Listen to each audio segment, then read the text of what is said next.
Coming to you from Aurora, Illinois, it's the DuPage Angling Network. And they'll all be stocked with rainbow trout on average to 1 to 1.25 pounds. The lakes will be closed to fishing until this time, and it'll be great. I know. I can't wait. Now, where are you taking me? Are you taking me to Blackwell? Yeah, I'm going to Blackwell. I'll be at Blackwell, and then if I go 2 days in a row, then I will probably hit. I'll probably go to Spring. What is it? Loon Lake. Loon Okay. Lake in Silver Springs. I'll be going there next. Oh, yeah. So they're stocking that now, too, right? Right. Oh, wow. Now, if my neighbor lets me borrow his kayak, maybe we can really do some damage at Blackwell. But yeah, well, I'm gonna definitely be in my kayak. So if you don't get one, you'll be watching me catch fish from shore. No. I'll be out there. Is there any tip that you have for the people that don't have a kayak that maybe, just to give them some helpful hints that give them a fighting chance?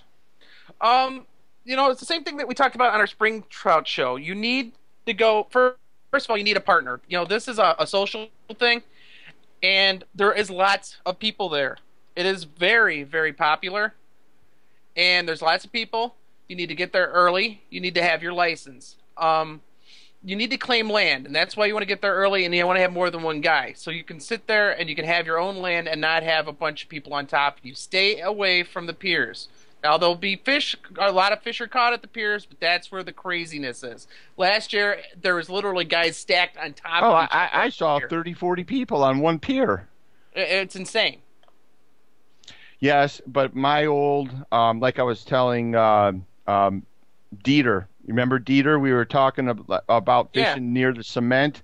Anywhere where there's cement and metal poles, the trout will be hanging out around. For some reason, they gravitate to those areas until they're acclimated to the water more, and then they'll go out and find a place to try to survive. But yes, yeah, you're right, and the fishermen know that. They're all stacked. They're stacked up on those piers like cordwood. So if you want to catch trout, but you don't want to put up with the crap, stay away from the piers. But I like, all the bays are really good.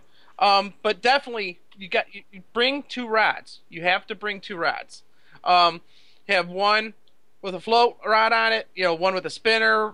You can do a bubble float and flies, small crankbaits. I use minnows, waxies, and redworms. All my fish at Blackwell last year all came on minnows. I brought a ton of stuff, but they all came on minnows. But there were some guys that caught spinners, really quickly within an hour. wow. If you go, Marty, what are you planning on using?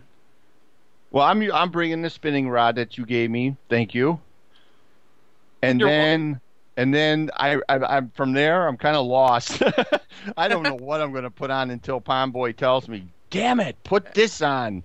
So, Are you going to try? Are you going to try that Krilla paste you were talking about on the last show about trout? No. Honestly, what I'm really going to try, and some people will laugh, but I don't really care. I am going, those little round floats that I like to use, like when I'm throwing the cream or whatever, and those little tiny round floats, not plastic. I'm going to put that on with a jumbo wedgie just for fun, because I have a feeling they're going to hit it. Oh yeah, and those little atom baits are great, and those jumbo wedgies look exactly like a minnow. I don't know if how many guys that saw the video that we did, where I was getting it on the Fish TV, but just a slight twitch, and that thing looks exactly like a minnow. They're really sweet baits, and they're going to hit it. And I've noticed that a lot of these rainbows, at least the ones that I've talked to, the people at Blackwell that caught them that were using lures. They were using a lot of lures that had white in them. So I have a feeling these jumbo wedgies and then my Berkeley grubs with the tail ripped off is going to do very well. Yeah, I think, I always have like 4 rods ready, but I'll have one set up for power bait. I'll have probably 2 set up with slip floats, and I'll have 1 for lures. The first thing I'm going to throw, only because we just got them and excited to use them, it's going to be white or glow or black, but Danny spinners for sure. Well, I'm looking at a bunch of the Danny Spinners, and I'm actually pretty excited. I'm not gonna. Well, I guess we could try them. Those trout are gonna be well over a pound. They would probably annihilate these spinners, Right. wouldn't they? Yeah, I mean, Danny Spinners, they're not too big and they're not too small. They're right in that mid-size range. So are they going to catch bluegills? No. No, Could they, huh? but a big fish, I mean, my biggest northern ever came on a smaller Meps. It didn't come on a full-size Meps. My biggest northern came on, well, one about the size of Danny Spinners. Hmm. So, I mean, it's just like we catch bass on ice jigs. You're going to get big fish on a smaller bait. So, if I was at Mallard, would I throw it? Sure. Would I throw a bucktail too? Sure. But I don't, I think my chances of getting one on a regular size spinner are just, are pretty good as well. Well, and we don't need to put a trailer on them either, do we? No, not at all. Nope. Just throw. Yeah, that's what's cool about spinners. It's just chuck and reel. That's all you do. Chuck and reel. Chuck and reel. Chuck and reel. Chuck and reel. And it's pretty cool. You can let it. You can count down, let it drop down a little bit first. But yeah, that's basically how it works. Well, so I don't know. Do you think we have to get there right at the crack of dawn? Yes. Okay. Absolutely yes. Sorry. Yes. I'm just kidding.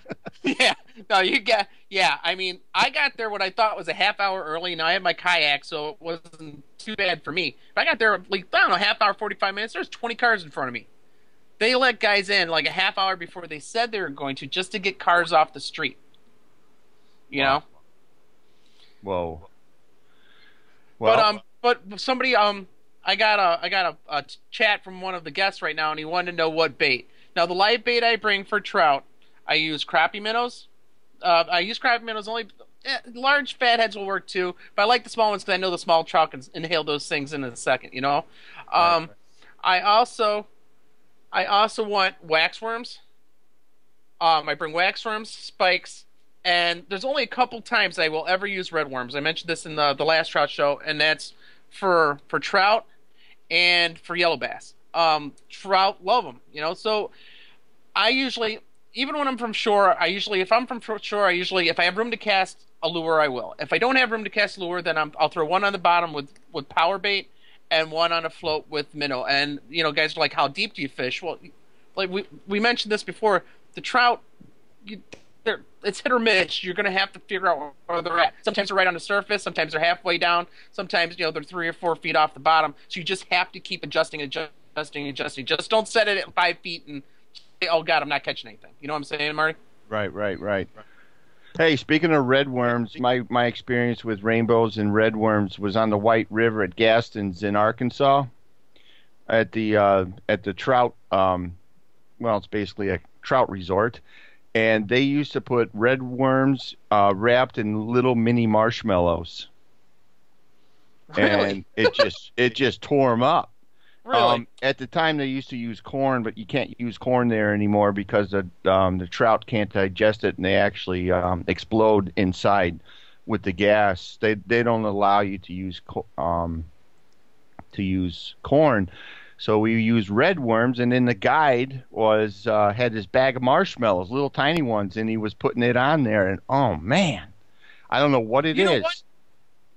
I remember, like when I first started, I was pretty young, seeing guys with marshmallows, and I'm wondering if that's where the whole idea of power bait came from. Because power bait floats, it's about the same consistency as a marshmallow, maybe a little denser, Mm-hmm. but that makes sense to me. I bet you they're like, oh, these old guys use marshmallows. If we take minnow scent, we stick it in this power bait, and power bait works fantastic. Sooner got his limit, which, guys that don't know, the limit is 6. You're allowed 6. Don't take more than 6 because there is more rangers than you can shake a stick at. But Sooner, he said when he was cleaning his, a lot of them had power bait in their stomachs. Oh wow, that's funny. Well, one of the guides was saying that first of all, the marshmallow slowly melts and it leaves a kind of a trail. And when it melts and it's been wrapped around these worms, right, or the worms wrapped around the marshmallow, it also has the worm scent within that marshmallow. But then there's one more thing, is that they're attracted to the white, and they will come and investigate even if they don't smell it or whatever. And once they see it, they annihilate it. Hey, JC Crappies is yelling at me that the limit's 5. on chat, so I could be wrong. I can't remember. I'll have to look it up, but it's either 5 or 6. Just check the DuPage Forest Preserve website, and you'll be all right. Uh-oh, I think you gave me 6 of them last year. No, if it's 5, I gave you 5. Okay. Whatever the limit is, that's what I gave you, Marty. That's what I gave you. Okay. All right. Well, yeah, you definitely need to check it out, and shame on us. We should even have it posted somewhere. So make that note. We're gonna make sure it's posted, so we're all good.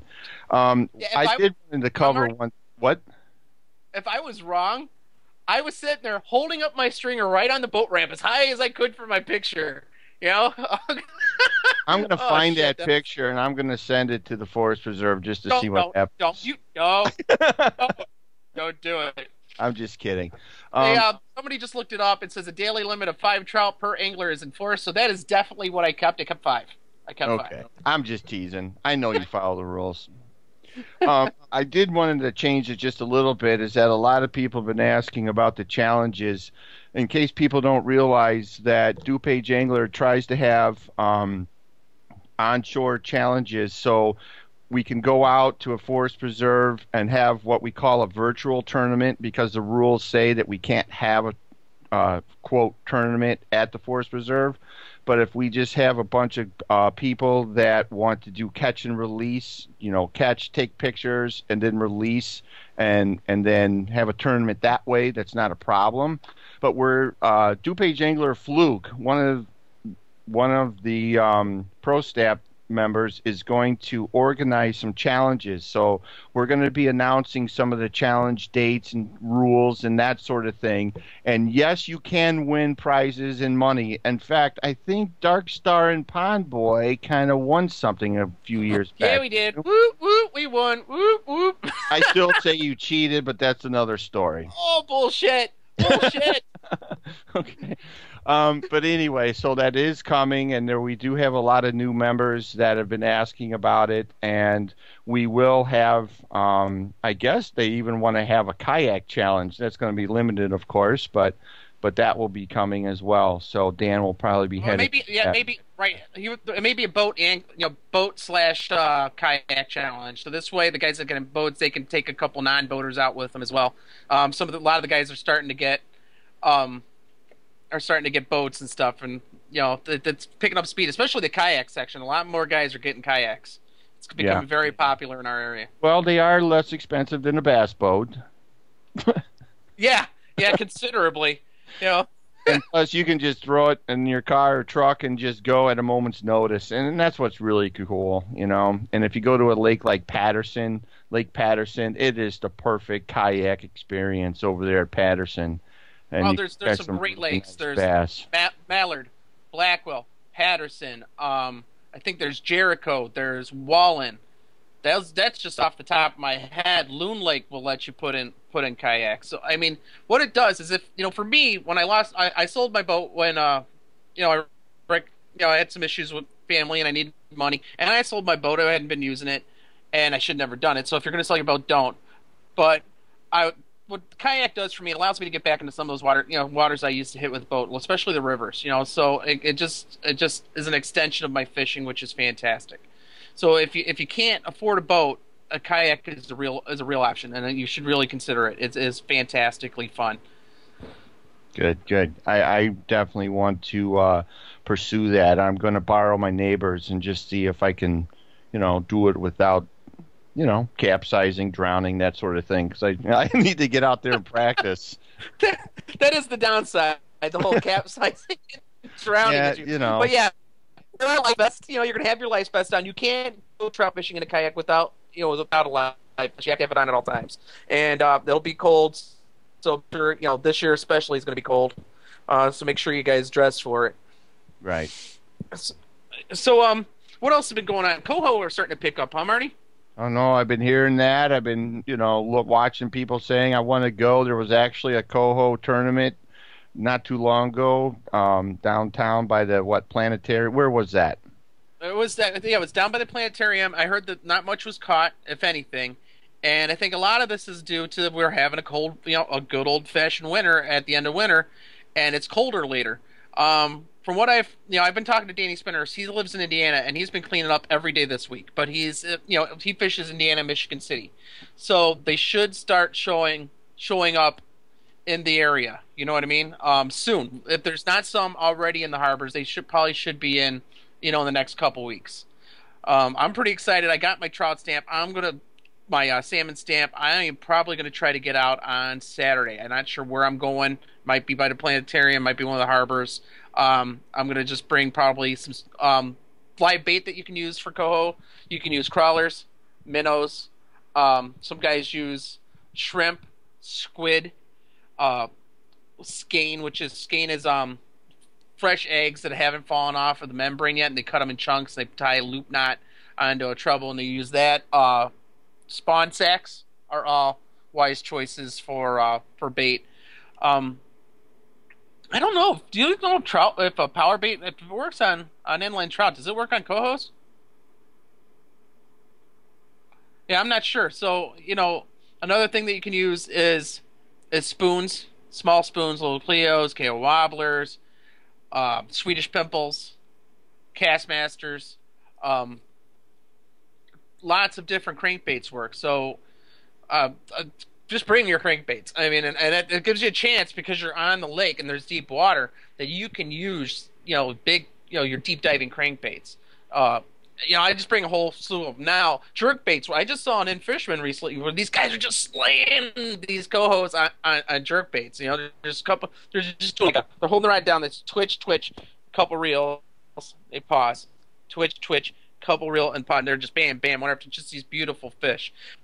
And Danny Spinners, I'm friends with him on Facebook, and I've been looking at his pictures, and he's getting a lot of the cohos are smaller, but he's getting some small lake trout, which I hate to admit it, I've never caught a lake trout. I've tried. I went up to Canada. I tried. Couldn't catch one at all. We were fishing like 100 feet of water. So I mean, the chance to actually hook a lake trout, it's like my one missing species. I really would like to have that. I think it would be great. And I know JC Crappies, he's been checking up with Henry. He's getting the latest dates and stuff like that. And I think it's pretty cool. And if anybody wants to go, just get on the forums. And the forums are great, especially now that we have a lot of new users. New users, don't be afraid to get on the forums. Get on there. All the guys on there are nice. Darkstar, JC Crappies, Sooner, any of these guys, Fluke, any of these guys will talk to you. Once you get on there, that's how you kind of get into the groove. You get into the group, the eliteness of our thing. The guys here are really great, but if they don't know you're there, you're not going to get any invitations. So get on the forum and just start talking, and and once you start asking some questions and they get to trust you, you're going to start getting invitations to go. For those of you who don't know that the PB's guide service that you see advertised on the site, that's my guide service. So if any of you guys are new and you want to learn something in a day that might take you all season, bass fishing, for example, you want to learn how to, if you want to learn how to pitch Texas rigs, you can. I'll teach you. You want to learn plastics, you want to learn how to throw some crankbaits, you want to learn how to throw some spinner baits, we can do that. Also, if there's just some sort of species you haven't caught before, you want to go out and catch some carp. We can do that. I can tell you. I make my own baits sometimes. You want to learn how to catch crappies? We can do that. And I'm very affordable. A lot of guys just want to learn how to wade. So you want to get out and learn how to wade. Dan, I'm sorry for the delay, but we got a bunch of calls, and for some reason, one transferred to the show. I just lost him. Well, I'll keep talking. So, but yeah, I mean, the wading, if you guys want to come out wading with me, it's fantastic. I mean, smallmouth and catfish are really popular. I do a very specific drifting technique, which a lot of guys are interested in, and we've talked about it on lots of shows, and it'll help you catch multiple species of fish in any river. Once you get in the river and you do this drifting technique, catfish, smallmouth, carp. I've gone to the Fox and caught literally 8 species in a day, which is awesome. Now, you want to go out and learn how to use smallmouth and lures, we can do that as well. Spring bass fishing. A few of the guys have been out. M. Wolf just crushed 2 hogs on crankbaits. Fluke caught some too. Yeah, what was he using? I thought he was using crankbaits. Was it all was it crankbaits as well? Yep.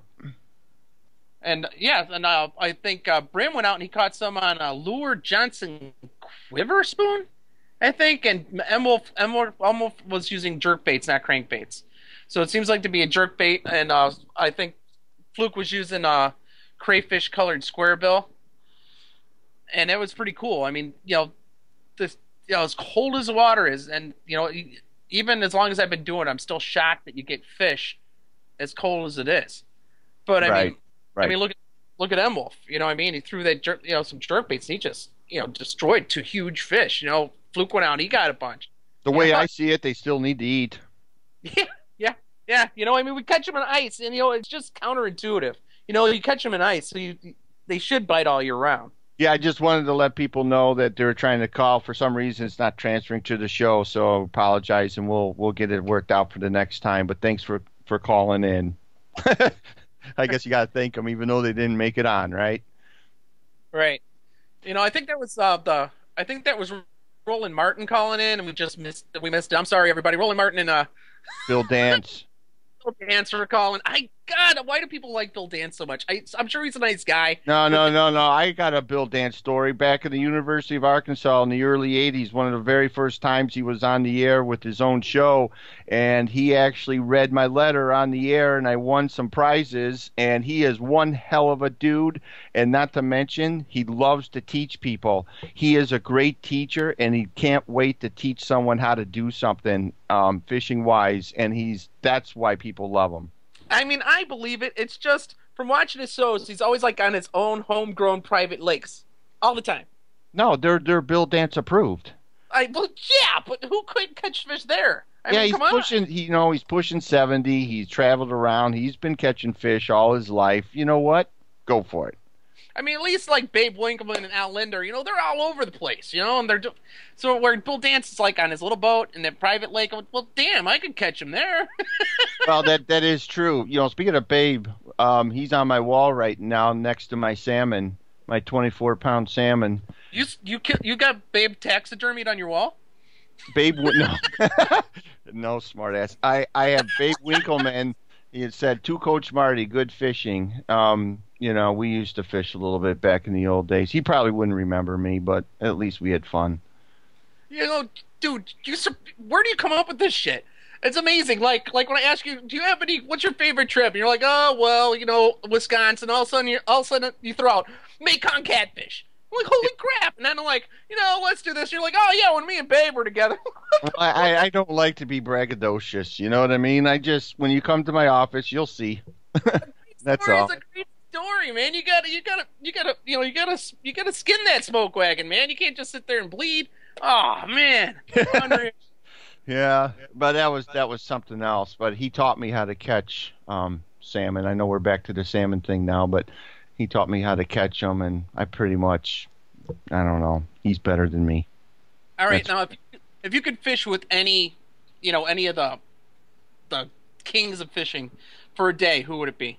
It used to be a little while ago Kevin Van Dam, but he can go scratch. I still want to fish with Bill Dance. I want to fish with Bill Dance because he's been ever since, like I said, the early 80s. He got me through college. He helped me, the whole bit. Bill Dance is my hero, and he always will be, and he always falls. He always, has bloopers. But you know what? That's human. That's natural. Maybe because you guys have so much in common. Yeah, both klutzes, maybe. Maybe that could be it. I'm just kidding, man. No, Mine would be Al Linder. I mean, if he's the only guy that if I met, I'd be like, watch your show, buddy. I wouldn't be able to talk. I would love to fish with him. But I want it to be something odd, like grayling or, some weird species, or big trout in Russia. You know what I'm saying? I guess. Why can't you just fish around here or something? Well, he's the king of multi-species. So what better to do is do some species I have never caught with the king of multi-species. Oh, if that's the case, then what's that dude's name? Dahlberg or whatever. He travels the world and catches those huge whatever fish in the exotic locations. I think that guy would probably be my second one. What, the guy with the white hair on River Monsters, or is that a different guy? No, no, it's another guy. I'm terrible with names, but he has multiple world records all over the world. So that's I can't remember his name, but he would definitely. He used to have his own show, but River Monsters pretty much put him out of business. All right, cool. So is there anything new going on with the site that we got planned coming up here? Well, just for the record, the hosting company is very happy with us, but they say that we're growing like a weed and we're about ready to outgrow it already. I'm not trying to scare anyone or anything. It just means that we're going to upgrade again and we'll be able to, get to Amazon status someday soon. That would be great. Yeah. So, no, just keep it coming. We're going to activate the ads on Facebook. We're going to mention the new server on Facebook because there are a lot of people on Facebook that left because of the fact that the server, went a little slow on us. Thank you, Slow Daddy. But we're going to get them all back because they love it and they can't wait to get back and make sure that it works on their phone, their iPad, their computer, wherever they are. So, but that's really the only change. The chat module's changing. It's only going to be accessible in the podcast section for now because it was overtaxing the database and our bandwidth was just going through the roof. We've already transferred in the last week and a half over 250 gigabytes of data. Oh man, that's a lot for a website, So we did have to tone that down. We got to watch it. But other than that, the nerd stuff is under control. The site look will change just a little bit, just because we have more sponsors coming and they want more, activity. Don't be afraid to click on the ads; they all help. Like I said, we're not looking to make $1 million. We're looking to pay our way. So don't be afraid of the ads. They're not going to bite. And but that's about it. And I'm very excited because my goal during the winter was to get the server up and running to a point where I can go fishing again. Because last year I couldn't go fishing. I was babysitting. And I don't necessarily want to do that. We're going to have live broadcasts from the field. We're going to have all kinds of things. We're also going to be filming possibly Dan's guide service just to see how they do, if he doesn't mind. Maybe interview him for a podcast. There's going to be all kinds of fun stuff. I'll be doing more traveling, maybe have some on-site reporting, that sort of thing. All right. So, are we out of time? We are out of time, and I want to thank everyone for listening. And, of course, you can listen to the archive 24 hours a day. You can hear it on iTunes. In fact, you can just search DuPage Angler podcast in Google, and you'll be able to go right to it if you need a fast fix.